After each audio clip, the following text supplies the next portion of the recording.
morning, everyone. Thank you for showing up relatively early. I have the dubious distinction of being the first presentation of the morning after everybody's probably had a late night out. I'm going to go through a few things. As I joked earlier, if any of you met me yesterday, then you can go and get a cup of coffee now, because you'll probably be hearing the same pitch again. But I wanted to introduce a little bit about our business and about how we view blockchain. As John said, we're veterans of this industry, having started thinking about it earlier this year, and I think the fact that we have a couple of products out in the market, at least in beta, I guess puts us a couple months ahead of most people, but it's definitely not too late to join the fun. So without further ado, maybe I'll get into a few things. Sorry, that's the legalese. Tell you a little bit about us. We are a global developer and publisher, mostly known for, as John said, games, particularly casual games.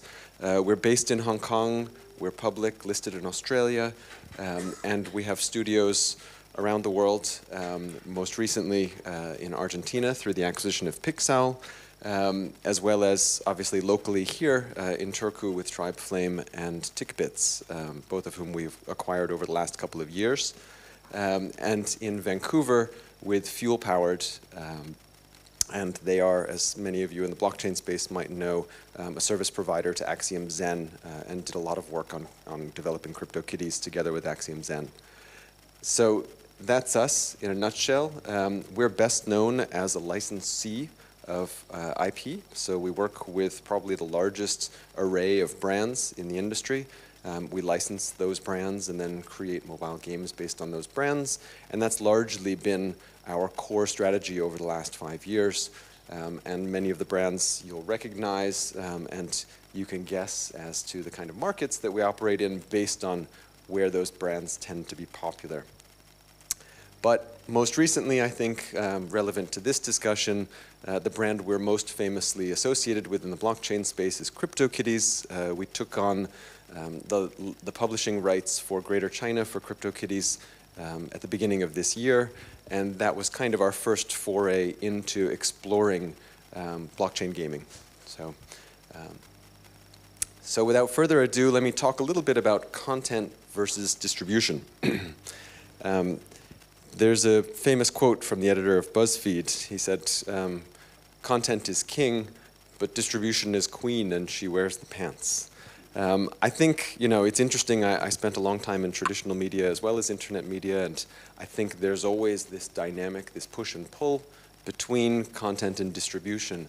And particularly in the last 5 or 10 years, we've seen the rise of a lot of distribution platforms that have gained strength. So particularly in filmed entertainment, obviously we now have things like Netflix and Amazon, and iTunes, etc., as being sort of standard household fare of the way we consume video content.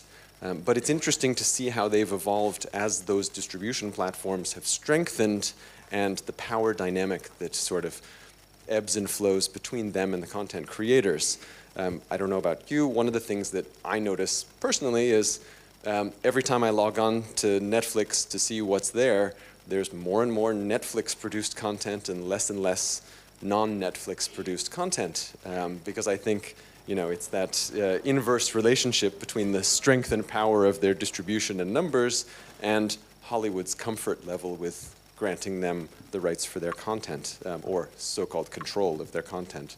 So I think this is a dynamic that plays out across filmed entertainment. It plays out across our industry, and to the respect that obviously we have major mobile gaming platforms in Google and Apple, and I think that they are a sort of ever-present force in our business, that as we look towards the growth and development and emergence of blockchain games, we need to think, how does that fit into, and I'm specifically speaking about mobile when it comes to our business, how does that fit into the purview of our business, in that everything we do and distribute is predominantly through those two platforms and other local smaller app stores. So we need to think about how that works as we're incorporating blockchain technologies into our distribution strategy.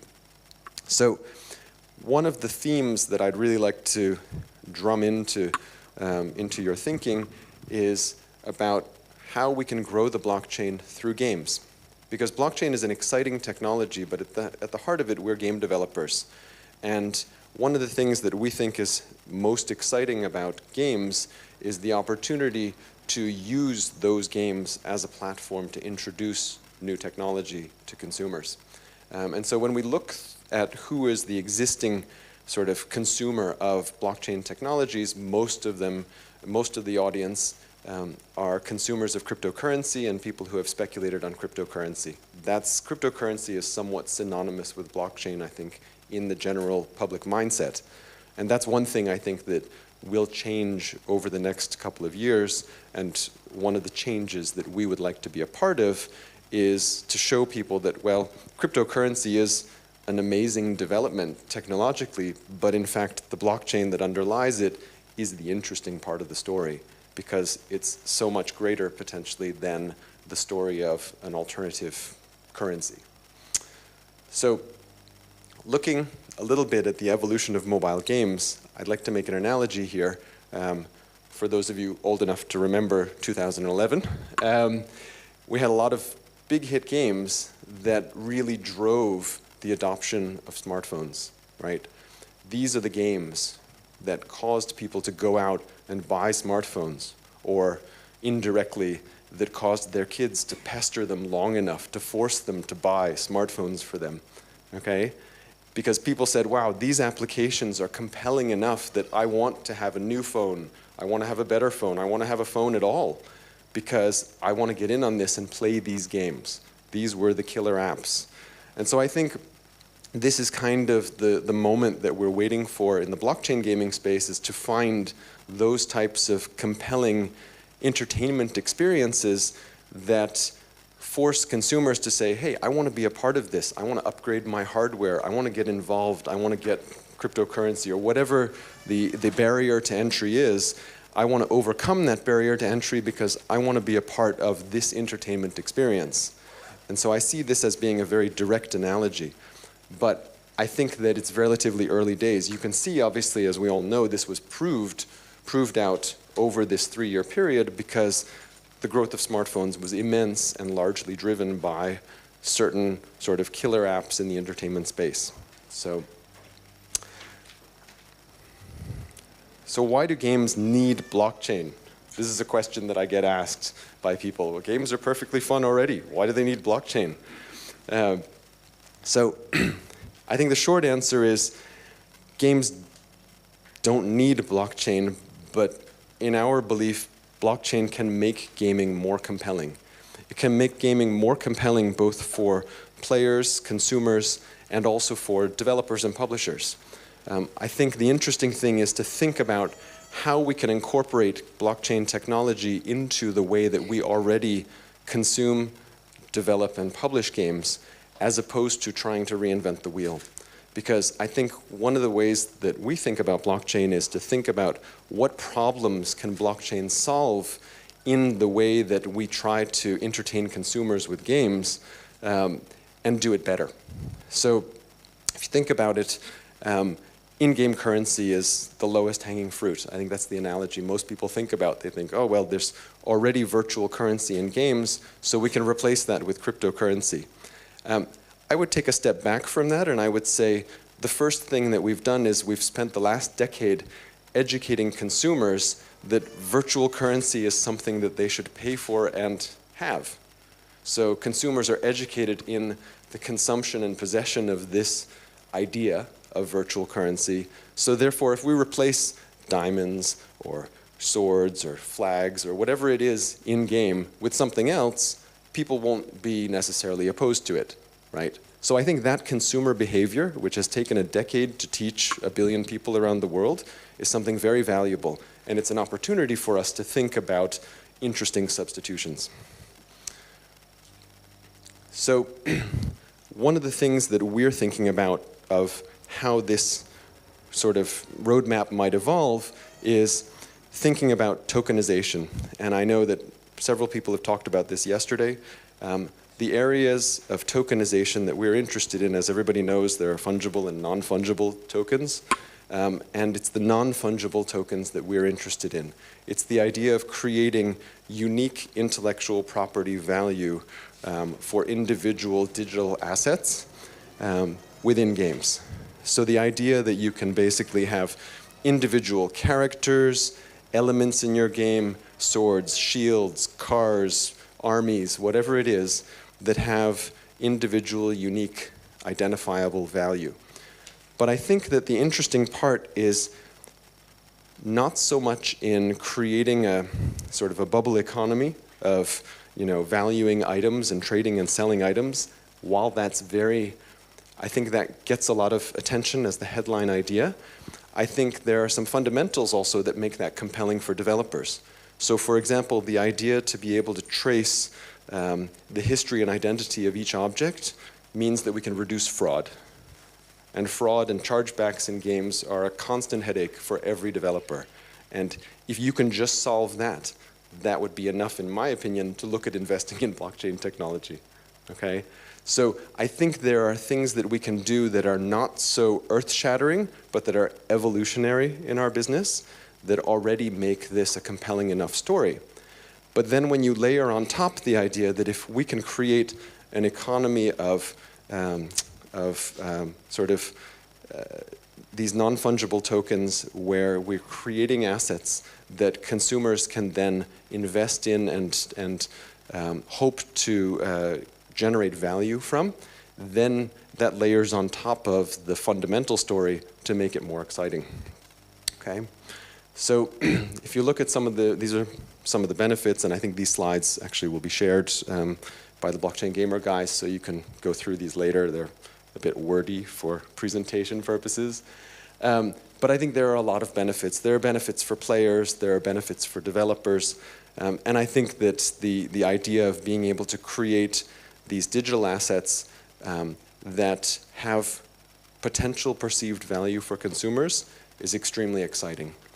Because at the end of the day, you don't know if investing in this game and spending money to, kit out your racing car in a racing game and modifying it, etc., will result in you being able to sell that car onto somebody else and make money. But in my opinion, as a developer, if the possibility of that exists, then the consumer may decide, hey, I'm going to put a little bit more money into the game this month. Instead of spending 10 euros a month on my favorite game, maybe I'll spend 12. Okay? And if that happens, and all the consumers decide to do that because maybe they could get 5 euros of their 12 back at some point in time, then all of a sudden our industry has grown 20%.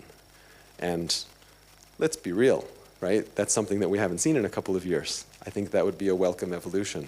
So I think that that's very, very interesting. And I think I'd like to sort of, try to keep us grounded in what our ambitions are here. In terms of what we're doing in this space, as I sort of joked at the beginning, we've not been in this a very long time. We have tried to increase distribution. And when I say distribution, I mean distribution of this technology. So we've embarked on a few different types of projects. And as you can tell from the diversity of projects, we have a gamified wallet app, because we think that wallets are awfully complicated for your average consumer. And so we tried to create a wallet experience, which is currently in beta. You're free to download it and give it a try. Tried to create a wallet experience that basically gamifies the tutorial and the education of what crypto is, how to use a wallet, how to possess it, and give you missions and achievements and things inside to make it fun. Purely educating consumers. The middle picture is us having put a deal together between HTC and Crypto Kitties, and they are going to be distributing Crypto Kitties bundled with HTC's new blockchain smartphone, which is the world's first blockchain smartphone. And then the one on the right is Limpo, which is the primary token for the sports industry, has partnered with us in our health and fitness subsidiary. So we've incorporated all of the sort of achievements and things you can do in our fitness apps. As you reach your fitness goals, you can earn tokens. So these are different ways in which we're participating in the blockchain space. And I think, like most people, we're experimenting at this point to see what it is that interests consumers and how we can make these experiences the most compelling for them. So I'll leave you with 2 more slides. I see I'm running out of time here. Quick example with Crypto Kitties. I think a lot of people have talked about it. It's a great example of creating non-fungible tokens where you're creating essentially digital assets that are individual and unique. To go back to my earlier discussion about content versus distribution, this would be a great example of content, but it can also be an example of distribution in that the guys at Axiom Zen are doing a great job of now creating an ecosystem around the cats. Because the question is, once you buy and trade these cats, what do you do with them? Are you speculating with them? Are you collecting them? Or can you do more with them? And so other companies have decided to develop applications, games, and things to create an ecosystem around them so that you can race your cats. You can chart your family tree of your cats. You can do all other kinds of things with your cats. So I think this is an area where the tail is wagging the dog, perhaps, in that we can see, well, actually that was an inappropriate analogy, that it's wagging the cat, where in fact the content that you buy, in fact, becomes a distribution platform. So I'll leave you with another thought, which is, we've seen this story before. So this is a typical World of Warcraft portal of mods, and you can see that they have probably the most incredible ecosystem in our industry, wider gaming industry, of companies and users and consumers creating digital assets that can be shared and traded to make their gameplay experience more exciting. And this is something that's been going on for a decade or more, well, 15 years. So I think that when we think about the potential for non-fungible tokens in blockchain gaming, we're actually only suggesting a new technical solution to a consumer choice that's actually already been happening for decades. So that's what gives me optimism about the potential achievability of that goal. So, a couple plugs before we finish. First, Sebastian will be talking this afternoon, so please don't miss his talk about the sandbox. We acquired Pixel recently, as many of you know, and the sandbox is now going to be going onto the blockchain. We're very excited with this particular project, and obviously it had some, but not all, to do with one of the reasons that we wanted to work with the Pixel team. I'm not going to go through my conclusions because I'm out of time, but I'm going to make one more plug for our Finnish team. As I leave you, going into soft launch this week, please download, try it, give us feedback, kick the tires, love it, hate it. If you hate it, talk to Torolf. But thank you very much, everybody, for your time this morning, and have a good day.